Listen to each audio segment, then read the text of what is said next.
నమస్తే సార్. నమస్తే అండి. మీ పేరు సార్? నా పేరు ముమ్మడి మాణిక్యాలరావు. ఏం చేస్తుంటారండి? నేను వ్యవసాయం చేస్తాను, ఎల్ఐసి ఏజెంట్ కూడా. ఓకే. ఏ ఊరు సార్? పంగిడిగూడెం అండి. జగన్మోహన్ రెడ్డి పరిపాలన ఏ విధంగా ఉందంటారు? ఏ జగన్మోహన్ రెడ్డి గారి పరిపాలన అంటే ఏ విధంగా ఉందంటే అండి, నా మా పిల్లలు చదువుతున్నారు. నేను బీసీ సామాజిక వర్గానికి చెందిన వ్యక్తిని. ఇప్పుడు గవర్నమెంట్లో చంద్రబాబు నాయుడు గారు కానీ, రాజశేఖర రెడ్డి గారు కానీ వీళ్ళందరూ కూడా స్కూల్కి వేసేవారు ఫీజు రియంబర్స్మెంట్. కానీ తల్లుల ఖాతాలో వేస్తానని ఒక పేమెంట్ వేసి రెండో పేమెంట్ వేయకోకుండా మీకు అమౌంట్ తల్లుల ఖాతాలో పడుతుంది కనుక మా ఫీజులు మాకు చెల్లింస్తేనే కానీ మేము హాల్ టికెట్లు ఇవ్వమని పిల్లల్ని ఇబ్బంది పెడుతుంటే వాళ్ళు మాకు ఫోన్ చేసి వాళ్ళు ఏడుస్తుంటే మేము మళ్ళీ మా సొంత డబ్బులు కట్టుకోవాల్సి వస్తుంది. కానీ ఆ వేయవలసిన ఫీజు రియంబర్స్మెంట్ తల్లుల ఖాతాకి వేయకోకుండా పిల్లల్ని ఆ చదువు మీద కాన్సన్ట్రేషన్ లేకుండా చాలా ఇబ్బంది పడుతుంది ఈ గవర్నమెంట్. ఈ ప్రాసెస్ని రద్దు చేసి పాత పద్ధతిని ఇవ్వాలని మేము కోరుతున్నాం. ఏమండి, అసలు ఈ ప్రాసెసే తప్పు. వాడు పెట్టింది ఇదే తప్పు. ఎందుకంటే వాడు కాలేజీకి వెళ్తే వాళ్ళు ఎప్పటికి వేసినా వాళ్ళు తీసుకునేవారండి. ఇప్పుడు ఈ కాలేజీకి ఇట్లా తల్లి అకౌంట్కి వేస్తుంటే మీ అకౌంట్లోనే పడితే మా డబ్బు మాకు కట్టండి అని వాళ్ళు చెప్తున్నారు. ఇదండి మెయిన్ ఇబ్బంది ఒకటి. ప్లస్ బీసీ కార్పొరేషన్ లోన్లు ఉండే ఇంతకుముందు ఏ సామాజిక వర్గానికి కుల వృత్తుల వాళ్ళకి ఆధారణ పథకం అని ఇచ్చి మా మా విలేజ్లో అయితే రజకులు అయితే 90% ఇన్స్ట్రుమెంట్స్ తీసుకున్నారు. అలాగే బీసీ కార్పొరేషన్ లోన్లు కూడా మా విలేజ్లో చాలామంది తీసుకున్నారు, మంచి సబ్సిడీ లోన్లు. కానీ వాళ్ళ లోన్లన్నీ రద్దు చేసి వీటిలన్నింటినీ కలిపి బీసీ కార్పొరేషన్ ఫండ్స్ అన్నీ కలిపి తలకొక 10,000 భిక్షం వేసినట్టు తలకొక 10,000 అలా వేసి భిక్షం వేస్తున్నాడు తప్పనిచ్చి అది ఏ విధంగా ఉపయోగపడే పథకాలు కావాయి. బీసీలని అన్ని విధాల అన్యాయం చేశాడు ఈ జగన్ ప్రభుత్వం వచ్చాక. సార్, అలాగే పథకాలు అయితే ఇస్తున్నాడు జగన్మోహన్ రెడ్డి, రాష్ట్రంలో అభివృద్ధి పరిస్థితి ఏమంటారు? రాష్ట్రంలో అభివృద్ధి ఎక్కడుంది సార్? ఒక రోడ్డు లేదు, పిల్లలు చదువుకుంటే వాళ్ళకి రాజధాని లేదు. రాజధాని ఉన్నట్టయితే మనకు అనేక రకాల సాఫ్ట్వేర్ కంపెనీలు వచ్చాయి, పక్క రాష్ట్రం అభివృద్ధి చెందుతుంది. మన పిల్లలు వెళ్ళి పక్క రాష్ట్ర రాజధానిలో ఉద్యోగాలు చేసుకుంటున్నారు. మనకు రాజధాని ఏదంటే ఏ రాజధాని చెప్పలేని పరిస్థితుల్లో మన పిల్లలు ఉన్నారు. మన పిల్లలు అడిగితే కూడా మనం ఏదైనా రాజధాని చెప్పడానికి కూడా గత్యంతరం లేని పరిస్థితుల్లో మన రాష్ట్రం దౌర్భాగ్యంగా ఉంది. మన రాష్ట్ర పాలకులు ఆ విధంగా మన రాష్ట్రాన్ని నాశనం చేశారండి.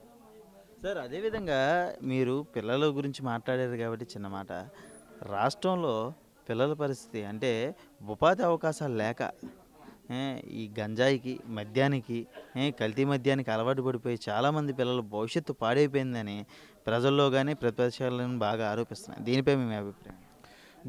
ఇప్పుడు మనకి గంజాయి అనేది మన రాష్ట్రంలో దొరికేది కదండి. ఇప్పుడు భీమవరం గంజాయి దొరుకుతుంది, జంగారెడ్డి అన్న గంజాయి దొరుకుతుంది. ఈ పిల్లలు గంజాయికి బానిస అయిపోయి వాళ్ళు అనేక రకాలైనటువంటి అసాంఘిక కార్యక్రమాలకి లోనైపోయి పిల్లల భవిష్యత్తును పాడు చేసుకుంటున్నారండి.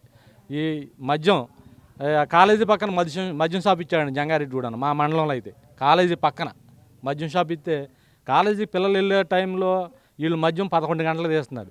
షాప్ తీస్తే పిల్లలు వెళ్ళే టైంలోనూ మద్యం అమ్మటమేనండి. అసలు ప్రభుత్వం మద్యం అమ్మటం ఏంటండి? మద్యపాన నిషేధం అని ప్రభుత్వం మద్యం అమ్మటం ఏంటండి? అదేనా నాణ్యత లేని మద్యాన్ని అమ్ముతున్నారు. పిల్లలు మద్యానికి బానిసాయి ఈ అసాంఘిక కార్యక్రమాలు చేసి వాళ్ళ జీవితాన్ని పాడు చేసుకుంటున్నారు. తల్లిదండ్రులుగా మేము బాధపడవలసి వస్తుంది. 2024లో ఎవరు అధికారంలోకి వచ్చే అవకాశం ఉంది? ఇంకా మళ్ళీ ఎదవనా కొడుకు అధికారంలోకి రాడండి. వస్తే మన రాష్ట్ర భవిష్యత్తే సర్వనాశనం అయిపోద్ది. మన ప్రజలకి మన పిల్లలు దొంగతనాలు చేసుకుని బతకాలి, పక్క రాష్ట్రాలకు వెళ్ళి దొంగతనాలు చేసుకుని బతకాలండి. ఆ రకమైన బతుకు బ్రతకాలంటేనే ఈ ఆంధ్రాలో పుట్టిన ప్రతి ఓడు జగన్కి ఓటేయాలి. తప్పనిచ్చి ఆలోచన ఉన్న వ్యక్తి ఏ వ్యక్తి కూడా మన బిడ్డల భవిష్యత్తు కావాలనుకుంటే జగన్మోహన్ రెడ్డి గారికి ఓటు వేయరు. ఆడికి 20 మించి సీట్లు ఎక్కువ రావు కూడా ఒకళ్ళు పోటీ చేసిన. అలాగే 2024లో టీడీపీ, జనసేన కలిపి పోటీ చేస్తున్నాయి. వాళ్ళకి ఫలితాలు ఎలా ఉంటాయి? ఫలితాలు బాగానే ఉండవచ్చండి. నా ఈక్వేషన్ ప్రకారంగా 40 స్థానాల్లో 500, 2000, 1500, 1000 ఓట్ల తేడాతో ఓడిపోయి ఉన్నాం. 40 స్థానాలండి. ఏది మన ఉభయ గోదావరి జిల్లాల్లో, ఈ వైజాగ్ దాకా కూడా. ఈ ఈక్వేషన్ ప్రకారం చూసుకున్న జగన్మోహన్ రెడ్డికి ఒక 30 స్థానాలు మించి రావు. జనసేన టీడీపీ అలయన్స్ కంపల్సరీగా విజయం సాధిస్తుంది. 140 నుంచి 150 స్థానాలు తెలుగుదేశం ప్రభుత్వం నెగ్గుద్దని నేను అనుకుంటున్నాను. స్థానికంగా ఉన్న నాయకుల్లోని మీకు అందుబాటులో ఉండే నాయకులు అంటే ఎవరి పేరు చెప్తారు? మాకు అందుబాటులో ఉండేది గోపాల్ యాదవ్ గారు అందుబాటులో ఉన్నారు. ఆయనకి బీసీ ఈక్వేషన్లో ఎంపీ సీట్ ఇచ్చినట్లయితే మేమందరం కూడా సపోర్ట్ చేసి నెగ్గించుకుని ఇప్పటి వరకు కూడా గత ప్రభుత్వాలు గత పార్టీలు ఏవి కూడా బీసీకి ఏలూరు పార్లమెంట్లో ఇచ్చి ఉండలేదు. ఒకసారి మటుకి ప్రజారాజ్యం పార్టీ బీసీ ఈక్వేషన్లో రెడ్డి యాదవ్కి ఇచ్చింది. అప్పుడు కూడా సుమారుగా 2,35,000 ఓట్లు చిలుకు బండి. ఇప్పుడు బీసీ ఈక్వేషన్ ఉంది కనుక బీసీలు సుమారుగా ఇక్కడ దాదాపు 5 లక్షల ఓట్ల వరకు ఉన్నాయి ఏ క్యాస్ట్లో అయితేనే. అందులోనూ బీసీ ఆయన సామాజిక వర్గం ఓట్లే 2,35,000 ఓట్లు మన పార్లమెంటరీ నియోజకవర్గంలోనే. మేమందరం కూడా కష్టపడి పనిచేసి ఒక బీసీకి ఎంపీ సీట్ ఇచ్చినట్లయితే మేము నెగ్గించుకుంటామని మీ ద్వారా చంద్రబాబు నాయుడు గారికి తెలియజేయచ్చు.